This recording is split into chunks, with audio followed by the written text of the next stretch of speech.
ఇగో ఈ అన్న దుబాయ్ తీసుకుపోతాడు అందరిని. అవునా? ఇప్పటికే 30-40 మందిని దుబాయ్ తీసుకుపోయి పనిలో పెట్టించాడు. నువ్వు కూడా పోతా అంటున్నావు కదా. నేను చెప్తా అన్న. ఓకే అన్న. నాన్న, ఒక ఆయన తెలిసిన ఆయన ఉన్నాడు, ₹1,00,000 ఇస్తే దుబాయ్ తీసుకెళ్తాడట.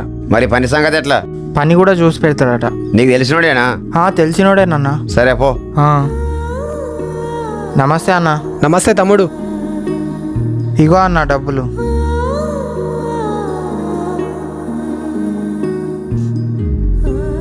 సోమవారం పోదాం, నేను ఫోన్ చేస్తా, రెడీ ఉండు తమ్ముడు. సరే అన్న. సంవత్సరం నుంచి ప్రయత్నిస్తే ఆఖరికి దుబాయ్ వెళ్తున్నా. టైం అవుతుంది, అన్న ఇంకా కాల్ చేస్తలేడు. నేనే కాల్ చేస్తా. ఫోన్ లేపుతలేడేంది? వస్తాడారా ఆడ ఇయ్యాల?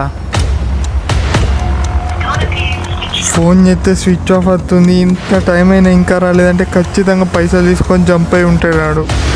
ఇప్పుడు ఏం ముఖం పెట్టుకొని ఇంటికోవాలి? నాన్న అడుగుతే ఏం చెప్పాలి?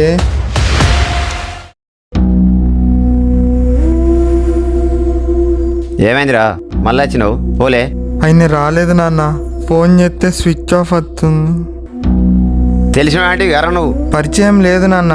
మస్తు మందిని దుబాయ్ తీసుకోవచ్చాడని విన్నా. నీ చెప్తున్నావారా? గంగల వారేసిన ₹1,00,000.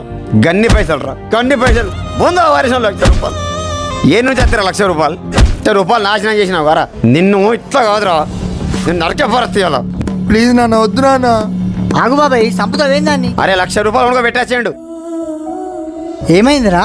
ఒక అన్న ₹1,00,000 ఇస్తే దుబాయ్ తీసుకోవద్దా అన్నాడు. పని మీద కూడా పెట్టిస్తా అన్నాడు.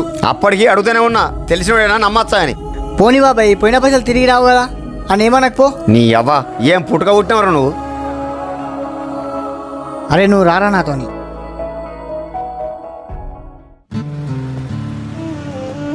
అయినా నువ్వు అన్నీ తెలుసుకోవాలి కదా, అట్లెట్లా నమ్ముతావురా? సంవత్సరం నుంచి మస్తు మందిని అడిగినారా, తెలిసిన వాళ్ళు ఎవ్వరు సపోర్ట్ చేయలేదు. మరి ఇయ్యాల రేపు తెలిసినోడే నమ్మేటట్టు లేదు. తెలియనోడు ఎట్లా నమ్ముతావురా? దేశం తీసుకోపోతా అని గిట్లనే నమ్మిస్తారా? కానీ నమ్మద్దు, మోసపోతాం.